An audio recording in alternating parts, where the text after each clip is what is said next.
આ છે ગુજરાતની આઇકોનિક અલ્ટ્રા લક્ઝુરિયસ અને ધ બેસ્ટ બુટિક હોટેલ હિલ્લોક. અહીંયા જો કોઈ યુરોપિયન્સ આવે છે તો તેમને એવું લાગે છે કે તેઓ યુરોપમાં છે, અને જો ઇન્ડિયન્સ આવે છે તો તેમને એવું ફીલ થાય છે કે આ તેમનું ઘર છે. કેમ કે ભલે આ હોટેલને યુરોપિયન શૈલીથી બનાવવામાં આવી હોય, પરંતુ આ હોટેલ ભારતીય સંસ્કૃતિ સાથે ચાલે છે, અને હોટેલનો મૂળ મંત્ર છે અતિથિ દેવો ભવ. જેમણે આ હોટેલને ઘર બનાવી અને અહીંયા જે સ્ટાફ છે તેમને તેઓ પરિવાર માને છે, અને અહીંયા આવતા મહેમાનોને તેઓ ભગવાન માને છે.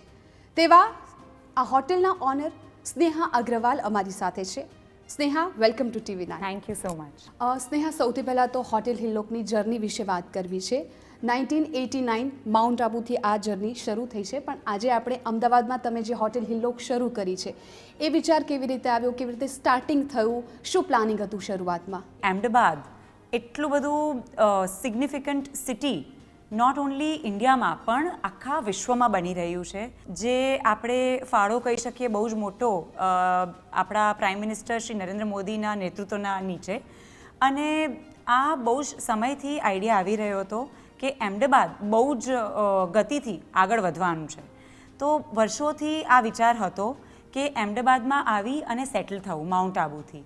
તો અમારો બિઝનેસ જે છે હોસ્પિટાલિટીનો, so that is how we came up with the idea of coming up with a hotel in Ahmedabad, કે જ્યાં ફૂટફોલ બહુ જ વધારે છે, કે અહીંયા માઇગ્રેશન નાના નાના સિટીઝમાંથી પણ ખૂબ થઈ રહ્યું છે.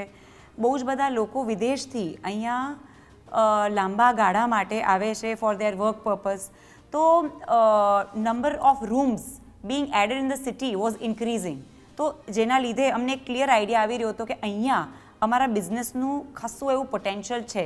તો મારા હસબન્ડ, જેમણે હોસ્પિટાલિટી હોટલ મેનેજમેન્ટ સ્ટડી કર્યું હતું યુરોપમાં, એમને બહુ જ વિશેષ પ્રેમ હતો યુરોપિયન આર્કિટેક્ચરથી. તો અમારે એ ક્લિયર હતું that we wanted to come up with architectural facade which was European classical. અને પછી મને બહુ જ શોખ હતો પેરિઝિયન ફાઇનનેસનો. તો we flew the team to Paris, અને ત્યાંથી બહુ જ બધી જગ્યાએથી ઇન્સ્પિરેશન અમે લઈ અને એ ટાઈપનું ઇન્ટિરિયર અહીંયા ઇન્કોર્પોરેટ કર્યું છે. અને મને બહુ જ ખુશી છે આજે કે લોકો આ ઇન્ટિરિયરને એટલો બધો પ્રેમ આપી રહ્યા છે. બહુ જ બધા લોકો વિડીયો કોલ કરી પોતાના જે રિલેટિવ્સ વિદેશમાં રહે છે અને લગ્ન અહીંયા કરવા હોય છે એને પણ બતાવી રહ્યા છે. અને યુએસથી બેઠા બેઠા લોકો ત્યાંથી જ નક્કી કરે છે કે ના, અમને વેડિંગ કરવું છે તો હિલ્લોક અમદાવાદમાં જ, because we love the interior. અને ઓફકોર્સ જે એમના રિલેટિવ્સ અહીંયા હોય છે તો ફૂડ ને બધાના વખાણ સાંભળી અને it's a pleasure to see and hear all this things. અહીંયા ઇટાલિયન, મેક્સિકન, ઇન્ડિયન બધા જ ફૂડ મળે છે, અને અવોર્ડ પણ મળેલો છે. એટલે સૌથી મોટી તો અચીવમેન્ટ એ જ કહેવાય કે કોઈ ગુજરાતીઓ કે જેમને ક્યાંકનું ફૂડ પસંદ આવે, અને લોકોને ખૂબ પસંદ આવતું હોય છે, કેમ કે ગુજરાતીઓ ફૂડ સાથે ક્યારેય કોમ્પ્રોમાઇઝ નથી કરતા. બિલકુલ. એટલે તમે આ જે ટેસ્ટ છે એ કેવી રીતે મેન્ટેન કરો છો, અને અહીંયાના જે કુઝિન્સ છે એ ખાસ ફેમસ છે, વખણાતા હોય છે, તો એના વિશે થોડી વાત કરો. When we talk of food, અને આપણે બધા જ જાણીએ છીએ કે આપણા ગુજરાતી લોકોને કેટલો શોખ છે જમવાનો. અને કોઈ પણ ટાઈમે ફેમિલીમાં એક જ ટોપિક ઉપર વાત થતી હોય છે આપણા બધા જ ગુજરાતી ફેમિલીમાં, કે સાંજે જમવામાં શું. હું પોતે પણ એક ગુજરાતી છું અને હું જાણું છું કે ફૂડનું મહત્ત્વ કેટલું છે. તો we try and maintain the freshest food and recipes in our kitchen. અમારું જે પનીર છે, ગ્રેવી છે, તે દિવસમાં 2 વાર બને છે, સવાર અને સાંજે. So that is why probably we experience a lot of change from other places in our variety, because it is so fresh. અમારા જે શેફ્સ છે, ફોર એક્ઝામ્પલ નોર્થ ઇન્ડિયનના શેફ છે તે ઉત્તરાખંડથી હોય, ચાઇનીઝના શેફ છે એ રિજનથી હોય, કોન્ટિનેન્ટલના chef they are masters of continental food. So that is how we try and maintain the quality of the food. Also we have SOPs set, કે recipes are also set for us, જે follow કરી અને બધા જ location, આજનું location આવનારા કાલમાં અમે ક્યાં બીજે પણ જશું તો સેમ રેસિપીઝ ફોલો થશે અને standard taste will be maintain everywhere. તમે જ્યારે ઘરે હોવ છો ત્યારે મોટા ભાગે ઘરમાં તમામ જે પરિવારના મેમ્બર્સ હોય છે એમને એવું હોય કે ઘરના હાથનું બનાવેલું ખાવું હોય, તો શું તમે જનરલી ઘરે કુકિંગ કરતા હોવ છો? તમારા ફેમિલી માટે શું બનાવતા હોવ છો? Every day I Cook for my family. મારા હસબન્ડને બહુ જ શોખ છે કે હું પોતે જમવાનું સાંજનું બનાવું અને એમને પીરસું. So it is a privilege for me to cook for my family. જેના લીધે હું બહુ જ બધી વાનગીઓ કૂક કરતાં શીખી છું. એ મને મારી પ્રોફેશનલ લાઈફમાં પણ ખૂબ કામ લાગ્યું છે કે આજની તારીખમાં કોઈ શેફને પણ મારે ગાઈડ કરવું હોય તો I can guide him. So I think that is it's very important અને મને શોખ પણ છે. It is my passion to cook for my family. તમે ફ્રી ટાઈમમાં હોવ તો તમે કોઈ પણ વસ્તુ કરો અને તમને મજા આવતી હોય, તમારા મી ટાઈમમાં તમે શું કરતા હોવ છો? It's interesting to let my viewers know that I'm a trained Bharatnatyam dancer. મેં 7 વર્ષ ભરતનાટ્યમ શીખ્યું છે. મને આજની પણ તારીખમાં બહુ જ શોખ છે આ ડાન્સ યુઝનો. I love it. અને મી ટાઈમમાં I have my hands full. I have 2 small kids. તો ઘરે જઈને મને બહુ જ એવું હોય કે I just want to spend time with them. So my priority is my family and my kids. હિલ્લોકની એવી કંઈક વાતો, એવી કંઈક વિશેષતાઓ કે જે તમે અહીંયા એલેબરેટ કરવા માંગતા હોવ? Very proud of the kind of rooms that we have. તમે જો અમારા રૂમ્સ જોશો તો તમે એક્સપિરિયન્સ કરશો કે every room is different from the other one. જે સીલિંગની હાઇટ છે, the kind of tastefully done interiors in each room, the colour of the furniture, the brush chandeliers in every room. It is quite interesting to know that probably no other hotel has given so much attention to detail when it comes to the finesse of the place. So there's a lot of pride that I take in our rooms. Also, if you would have seen our banquets, they're beautifully done. Everything is inspired from something or the other of European olden times. બહુ જૂના જમાનાના European કેથીડ્રલ્સ, પેલેસીસમાંથી અમે inspiration લીધું છે. જે colour scheme છે, જે pattern, જે હેન્ડ ટફ્ટેડ અમારા કાર્પેટ્સ છે, કાર્પેટને છોડીને જે બોર્ડર્સ બની છે માર્બલની, it is very interesting to come and notice this place. And you'd be happy to know કે બહુ જ બધી interior designing schools and colleges, આર્કિટેક્ચરના students, every now and then they come and visit this place. And it's a pleasure of immense, it's a matter of immense pride for us કે એ લોકો આવે છે અને આ એક્સપિરિયન્સ કરે છે. અને અમદાવાદમાં આપણે જોઈએ તો ઘણી બધી બુટીક હોટેલ છે, એટલે લોકો પાસે બહુ બધા ઓપ્શન્સ છે, છતાં પણ તેઓ હિલ્લોક તરફ ખેંચીને આવે છે. એટલે એવી તો કઈ સ્પેશિયાલિટી હિલ્લોકની છે કે જે લોકોને એના તરફ આકર્ષે છે? બધી જ હોટલ અમદાવાદની are superb. All boutique hotels, all hotels are nice and I am very happy to know જે તમે કહી રહ્યા છો કે લોકો આવે છે છતાં તો પ્રોબેબલી જે attention two detail is how I put it કે જમવાનું તો કે આવું આ શેફે આ જ વસ્તુ બનાવવાની, આના સિવાય બીજું કશું નહીં. So we have 60 chefs for your information in this hotel અને બધા જ અલગ અલગ વાનગીઓના માસ્ટર્સ છે.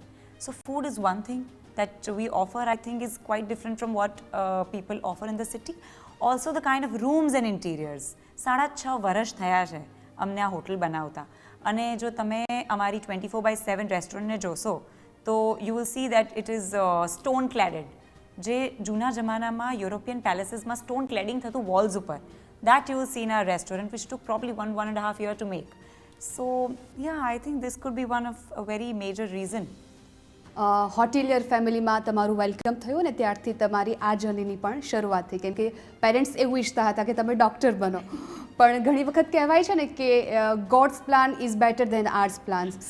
એટલે કંઈક તમારી સાથે પણ એવું જ બન્યું છે. તો એ તમારી હોસ્પિટાલિટીની જે ઇન્ડસ્ટ્રીમાં જે તમારી શરૂઆત થઈ એના વિશે થોડી વાત કરો. તો મારા લગ્ન હોટેલિયર ફેમિલીમાં થયા. ત્યાં માઉન્ટ આબુમાં બહુ જ વર્ષો જૂનું અમારું બેઝ છે. મારું એજ્યુકેશન ત્યારે ચાલુ હતું. I was still pursuing my MBA અને મારા લગ્ન પછી પણ મેં 1.5 વર્ષ મારું માસ્ટર્સ કમ્પ્લીટ કર્યું છે. In the meantime with a great support of my in laws, મારા mother in law, father in law અને મારા હસબન્ડના કોન્સ્ટન્ટ સપોર્ટ અને મોટિવેશનથી મેં તરત જ ફેમિલી બિઝનેસ જોઈન કરી લીધો હતો. અને every day I use to learn new things. From Hillock Mount Abu I started learning from housekeeping to purchase to maintenance. આ બધી જે બેક ઓફ હાઉસ વસ્તુઓ, એક્ટિવિટીઝ છે હોટલ ઇન્ડસ્ટ્રીની, જેના ઉપર લોકો કદાચ વાત ઓછી કરે છે. We usually talk of the glamour of the hospitality industry, but the back of house is equally important. So that's how I started learning gradually about the back of house of hotels. અને ત્યારથી મને realise થયું કે મને ખાલી લોકોને મળવામાં જ interest નથી, મને એના બેક ઓફ હાઉસમાં પણ ઇન્ટરેસ્ટ છે. એ લોકોને બેસ્ટ સર્વિસ મળે એમાં પણ મને બહુ જ મજા આવે છે. તો it was eventually passion driven. અને પેશન ડ્રિવન જ્યારે તમારું પ્રોફેશન હોય ત્યારે તમને ગ્રોથ કરતાં કોઈ ના અટકાવી શકે. સ્નેહા, તમે તમારી જર્ની વિશે તો વાત કરી, પરંતુ જે યંગસ્ટર્સ છે કે જે હોસ્પિટાલિટી ઇન્ડસ્ટ્રીમાં એક્સપ્લોર કરવા માંગતા હોય એવા યંગસ્ટરને તમે શું ટિપ્સ આપશો? If it is your calling, જો તમારું પેશન છે કે you can be hospitable to people, તમે you enjoy being around different segments of people, you like hosting different events for people and making their life more colorful, તો આ જે industry છે એ તમારા માટે કરેક્ટ ક્રેક છે. અને I see a lot of great future in this industry, કારણ કે જે ટુરિઝમ અટ્રેક્ટ થઈ રહ્યું છે ઇન્ડિયામાં because of various reasons કે અલગ અલગ ડેવલપમેન્ટ થઈ રહ્યું છે, તો it's a great future for hospitality and I hope and pray that it is very well paid also in future. Future પ્લાનિંગ્સની વાત કરવામાં આવે તો હવે હિલ્લોક શું કરવા માંગે છે? તો ઓફકોર્સ એવા વિચારો છે કે ફ્યુચરમાં એક્સપાન્ડ કરીએ in different states and city, and very સૂન તમને ક્યાંક બીજે પણ હિલ્લોકનું બોર્ડ જોવા મળશે. But till then, let it just be a surprise for all our viewers. Woman entrepreneur તરીકે તમે ખૂબ બધી સફળતા મેળવી છે, અને હવે બીજી વુમનને તમે શું સંદેશો આપવા માંગો છો? તો it is a matter of great pride. તો મને એવું જ લાગે છે કે આજે એક ફિમેલ છે, જે નારી છે, એ બહુ જ વસ્તુઓ, બહુ જ એક્ટિવિટીઝ એક સાથે પરફોર્મ કરી શકે છે, and that is our innate gene. We are born with a gene to multitask. અને this industry, hospitality, I take this opportunity to invite all the females who think they can do well in the hospitality to come and join this workforce, because it's going to go a long way. અને female થી વધારે hospitable કોણ? તો કે કોઈ નહીં. So I would love to have a huge female workforce at our workplace. Thank you so much Sneha, અમારી સાથે વાતચીત કરવા બદલ. Thank you, તમારા thank you. જે પણ ફ્યુચર પ્લાનિંગ્સ છે એના માટે all the best. Thank you very much. Thank you.